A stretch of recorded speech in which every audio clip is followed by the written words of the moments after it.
Good evening student. आज हम gross total income and tax liability का old and new regime both regime से assessment year 2024-25 के लिए फोर्थ नंबर का प्रॉब्लम देखने वाले हैं।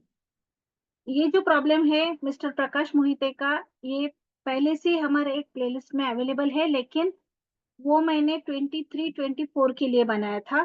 तो असेसमेंट ईयर 24-25 में क्या चेंज है?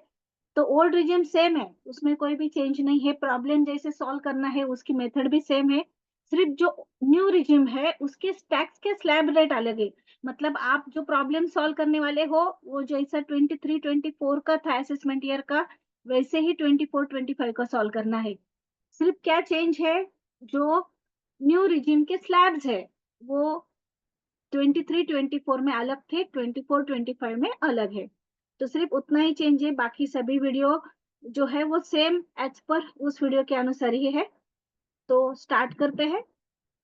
ये जो प्रॉब्लम है ये TY BCom, MCom, MBA, DTL, BBA और अदर यूनिवर्सिटी के स्टूडेंट के लिए भी यूजफुल है, जिनके सिलेबस में टैक्स है, मतलब टैक्स का पेपर है।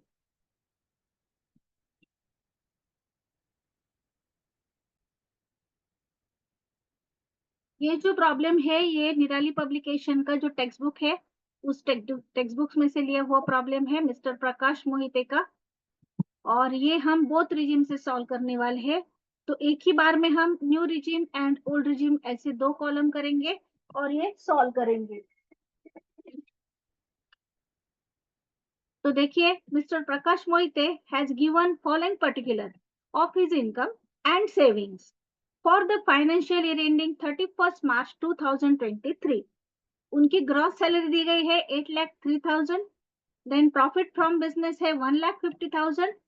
इंटरेस्ट ऑन गवर्नमेंट सिक्योरिटीज ये हम अदर सोर्सेस में लेंगे, इनकम फ्रॉम अदर सोर्सेस में, वो है 3,800। डिविडेंड फ्रॉम इंडियन कंपनी 5,600, ये एग्जम्प्टेड है। देन ये भी अदर सोर्सेस में आएगा लेकिन नील आएगा। इनकम फ्रॉम हाउस प्रॉपर्टी है 15,000। He paid professional tax 2,500 and income tax 50,000। वो प्रोफेशनल टैक्स पे करते हैं 2,500 एंड इनकम टैक्स पे करते हैं 50,000। He paid 10,200 for LIC premium, deposited in PPF 10,000, invested 5,000 in national savings certificate and made FD for 5 years in State Bank of India 50,000। तो ये सब उनके डिडक्शंस है 80C के अंडर, तो ये हम 80C के अंडर डिडक्शन लेंगे। Compute total taxable income and tax liability of Mr. Prakash Mohite for assessment year ये 23-24 है। तो हम यहाँ पर क्या करने वाले हैं, तो ये हम लेने वाले हैं 24-25 का। तो क्योंकि हम रिजिम जो अप्लाई करने वाले हैं वो 24-25 का करने वाले हैं, तो हम यहाँ पर यही लेंगे 24-25 का।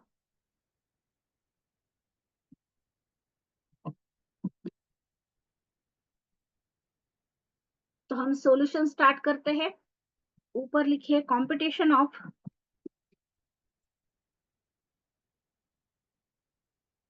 Total taxable income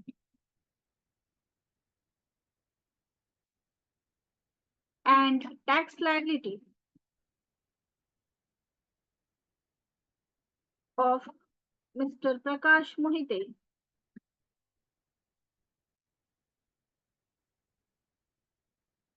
assessment year है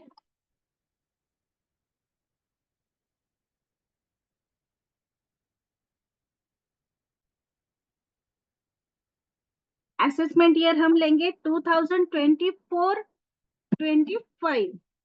तो स्टार्ट करते हैं फ्रॉम बेसिक सैलरी या फिर इनकम फ्रॉम सैलरी से। तो देखिए, हमें इनकम फ्रॉम सैलरी जो है वो ग्रॉस सैलरी दी है डायरेक्टली, तो gross salary old regime new regime में सेम आएगी। यहाँ पर हमने जो कॉलम किए हैं वो old regime and new regime ऐसे दो सेपरेट कॉलम किए हैं, और एक कॉलम हमने इनर कॉलम रखा है। अगर कुछ कैलकुलेशन होगा तो उस कैलकुलेशन के लिए मैंने ये कॉलम रखा है। एक स्ट्रोक का है, ये डिलीट कर देती हूँ। हाँ, तो इस तरह से old regime new regime both में जो ग्रॉस सैलरी है वो सेम आएगी 8,03,000। अभी हम इसमें से डिडक्शन माइनस करेंगे, लेस डिडक्शन अंडर सेक्शन 16। तो 16 के अंडर 3 डिडक्शन आते हैं, standard deduction, entertainment allowance and professional tax. लेकिन जो न्यू रिजिम है उसमें हमें प्रोफेशनल टैक्स डिडक्शन नहीं मिलेगा। अभी 23-24 के अगर आप वीडियो देखेंगे तो उसमें प्रोफेशनल टैक्स डिडक्शन मिलता था, लेकिन स्टैंडर्ड डिडक्शन नहीं मिलता था। अभी 24-25 में क्या है, तो स्टैंडर्ड डिडक्शन हमें मिलेगा, माइनस करने के लिए डिडक्शन मिलेगा, लेकिन प्रोफेशनल टैक्स का डिडक्शन न्यू रिजिम में नहीं मिलेगा। सो मैंने ओल्ड रिजिम में यहाँ पर स्टैंडर्ड डिडक्शन माइनस किया है 50,000 एंड प्रोफेशनल टैक्स माइनस किया है 2,500, लेकिन न्यू रिजिम के कॉलम में मैंने सिर्फ स्टैंडर्ड डिडक्शन माइनस किया है 50,000। तो माइनस करने के बाद इनकम फ्रॉम सैलरी आई है ओल्ड रिजिम से 7,50,500 एंड न्यू रिजिम में 7,53,000। तो इस तरह से हमने इनकम फ्रॉम सैलरी निकाली। अभी income from house property directly amount दी है तो आप यहाँ पर डायरेक्टली ले लीजिए, ओल्ड रिजिम में भी 15,000, सॉरी न्यू रिजिम में भी 15,000। नेक्स्ट हम लेंगे इनकम फ्रॉम बिजनेस। तो इनकम फ्रॉम बिजनेस या फिर प्रोफेशन यहाँ पर डायरेक्टली दिया हुआ है, प्रॉफिट फ्रॉम बिजनेस 1,50,000। सो हम यहाँ पर इनकम फ्रॉम बिजनेस के सामने लिखेंगे 1,50,000 दोनों रिजिम के कॉलम में। यहाँ पर ओल्ड में भी उतना ही आएगा, न्यू में भी उतना ही आएगा। तो इस तरह से हमने ये भी लिख दिया। अभी इनकम फ्रॉम कैपिटल गेन, तो कैपिटल गेन कुछ भी नहीं है, आप यहाँ पर नील लिख सकते हैं या फिर डैश भी कर सकते हैं। तो इनकम फ्रॉम कैपिटल गेन कुछ भी नहीं है। Then income from other sources, तो इसमें हम interest and dividend from Indian company लेंगे। तो इंटरेस्ट ऑन गवर्नमेंट सिक्योरिटीज है 3,800 एंड डिविडेंड है 5,600, लेकिन डिविडेंड का हमें एग्जम्पशन मिलेगा, सो सिर्फ इंटरेस्ट ऑन गवर्नमेंट सिक्योरिटीज लेंगे यहाँ पर हम, इंटरेस्ट ऑन गवर्नमेंट सिक्योरिटीज।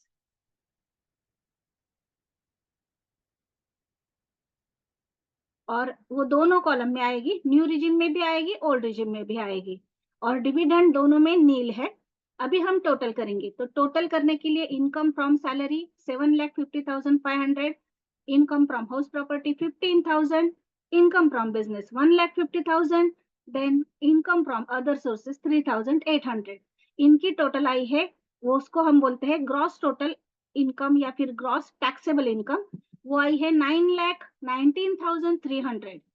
अभी न्यू रिजिम की टोटल करेंगे, न्यू रिजिम में 7,53,000, 15,000 प्लस 1,50,000 प्लस 3,800, तो न्यू रिजिम की टोटल आई 9,21,800।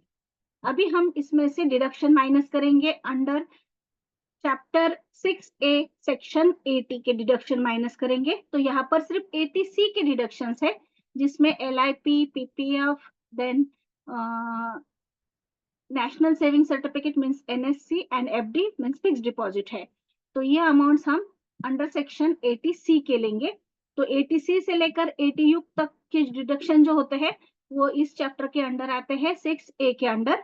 तो पहले हम लेंगे 80C के, बाकी के कुछ भी नहीं है। तो 80C में NSC मतलब national saving certificate 5,000, then contribution to PPF 10,000, then LIC premium 10,200 and fix deposit 50,000।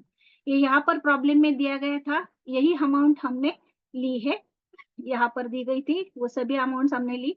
तो ये जो 80C की डिडक्शंस होती है वो मैक्सिमम कितनी मिलती है, तो वो मैक्सिमम हमें मिलती है 1,50,000 तक, लेकिन इसकी टोटल कम है 5,200 है। तो ये पूरी एग्जम्पशन हमें मिलेगी 75,200। तो हम यहाँ पर लेंगे 75,200 लेस करने के लिए ओल्ड रिजिम में। न्यू रिजिम में ये कोई भी डिडक्शन नहीं मिलता है। सो 9,19,300 में से हमने 75,200 माइनस किए, तो हमारी टोटल टैक्सेबल इनकम आई है 8,44,100 एंड न्यू रिजिम की जितनी थी उतनी आएगी क्योंकि उसमें से कोई भी डिडक्शन माइनस नहीं हुआ। तो न्यू रिजिम की जो टोटल थी हमारी 9,21,800, वो उतनी ही आई है 9,21,800।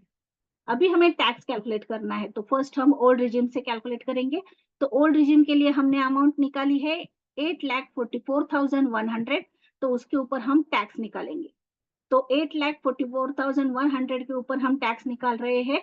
तो टैक्स के स्लैब जो है वो अप टू 2,50,000 नील है, देन 2,50,000 से 5 लाख तक 5%, तो इन दोनों के बीच में 2,50,000 अमाउंट आती है, तो उसके ऊपर 5% निकाले 12,500।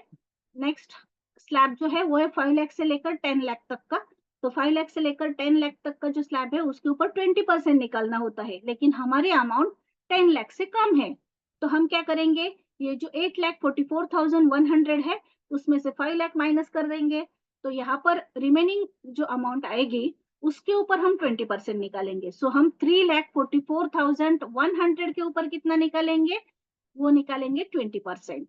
तो मैं यहाँ पर बैलेंसिंग अमाउंट जो है यहाँ पर लिख देती हूँ ताकि आपको समझ में आ जाए।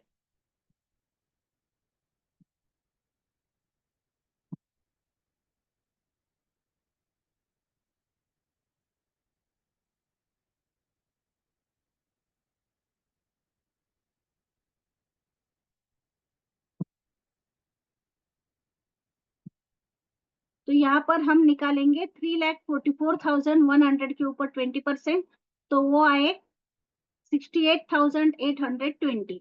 अभी इन दोनों की टोटल कर दीजिए, टोटल आई 81,320। इसके ऊपर 4% health and education cess add हो जाएगा, तो 4% हेल्थ एंड एजुकेशन सेस हमने इसके ऊपर ऐड किया है, तो 81,320 के ऊपर 4% यानी कि 3,252.8।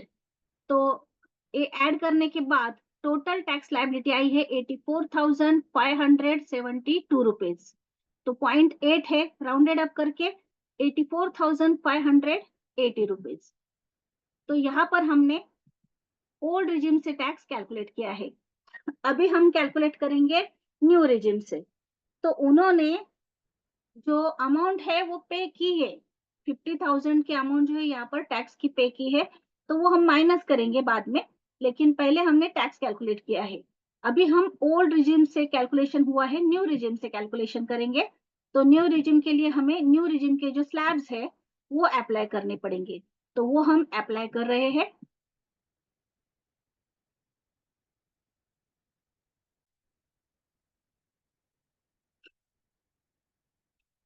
तो न्यू रिजिम के लिए हम न्यू रिजिम के टैक्स लेंगे। अभी अभी टैक्स कितने अमाउंट के ऊपर कैलकुलेट करना है हमें, तो हमें टैक्स कैलकुलेट करना है जो न्यू रिजिम के कॉलम में अमाउंट है उसके ऊपर, मतलब 9,21,800 के ऊपर। तो यहाँ पर हम लिखेंगे टैक्स कैलकुलेशन ऑन 9,21,800, इसके ऊपर हमें टैक्स कैलकुलेट करना है 9,21,800 के ऊपर। तो अभी हम न्यू रिजिम के स्लैब लेंगे। तो न्यू रिजिम के जो स्लैब्स है वो 0 से लेकर 3 लाख तक नील है, देन 3 लाख से लेकर 6 लाख तक 5% है, तो इन दोनों के बीच में 3 लाख आते हैं, तो 3 लाख के ऊपर 5% निकाले, वो आए 15,000। आप ये इनकम का कॉलम नहीं करेंगे तो भी चलेगा, डायरेक्टली टैक्स निकालेंगे तो भी चलेगा, लेकिन आपको समझ में आ जाए इसलिए मैंने ये कॉलम किया है। देन 6 लाख से लेकर 9 लाख तक 10% है, तो इसके बीच में भी 3 लाख आते हैं, क्योंकि हमारे अमाउंट 9 लाख से ज्यादा है, तो 3 लाख के ऊपर 10% निकाले, वो 30,000। नेक्स्ट स्लैब है 9 लाख से लेकर 12 लाख तक का, उसके ऊपर 15% निकालने हैं, तो ऊपर कितने अमाउंट है ये 9 लाख के ऊपर, 21,800। सो 21,800 के ऊपर हम 15% निकालेंगे, तो वो 15% अमाउंट आई है 3,270। अभी इन तीनों की टोटल करेंगे तो टोटल आई 48,270।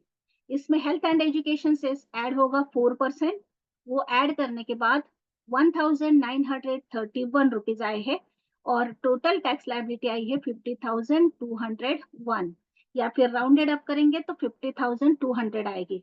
तो देखिए ओल्ड रिजिम से अगर एसएससी टैक्स पे करते हैं तो उन्हें टैक्स भरना पड़ता है 84,580 रुपीज। अगर न्यू रिजिम का वो अप्लाई करते हैं तो उन्हें मिलेगा, उन्हें टैक्स पे करना पड़ेगा 50,200, मतलब यहाँ पर जो डिफरेंस है वो 34,380 रुपीज का डिफरेंस है, मतलब ओल्ड रिजिम से उनको उतना टैक्स ज्यादा पेड करना पड़ेगा। तो यहाँ पर जो 50,000 उन्होंने टैक्स पे किया था, यहाँ पर देखिए टीडीएस उन्होंने कट किया है, इनकम टैक्स उन्होंने पे किया है 50,000, तो ये आप माइनस कर सकते हैं। यहाँ पर आप जो है वो क्या कर सकते हैं, माइनस कर सकते हैं। मतलब ओल्ड रिजिम से उन्हें कितना टैक्स पेड करना पड़ेगा, ओल्ड रिजिम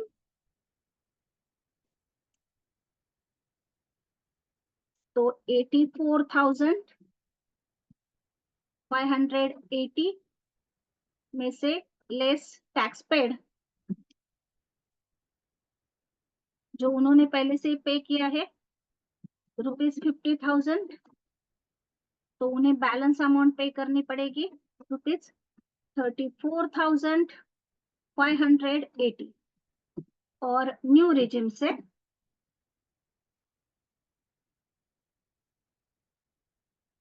₹50,200 टैक्स आता है कैलकुलेट करने के बाद। तो उसमें से उन्होंने जितना पे किया है वो है 50,000, तो रिमेनिंग अमाउंट उन्हें कितनी पे करनी पड़ेगी, सिर्फ 200। तो इस तरह से हमने ये जो मिस्टर प्रकाश मोहिते हैं इनका प्रॉब्लम यहाँ पर कंप्लीट किया है असेसमेंट ईयर 2024-25 के लिए। ये प्रॉब्लम है, ये प्रॉब्लम हमारा ऑलरेडी हमारे चैनल पर है, लेकिन हमने इसको 24-25 के लिए सॉल्व किया है। तो हमारे जो स्लैब्स है टैक्स के वो अलग है, न्यू रिजिम के, ओल्ड के सेम है। ओल्ड में कोई भी चेंज नहीं है। प्रॉब्लम सॉल्यूशन है वो भी सेम है, उसमें भी कोई भी चेंज नहीं है। तो ये सॉल्यूशन है। सिर्फ सॉल्यूशन में क्या चेंज है, तो पहले स्टैंडर्ड डिडक्शन नहीं मिलता था न्यू रिजिम में, अभी मिलता है।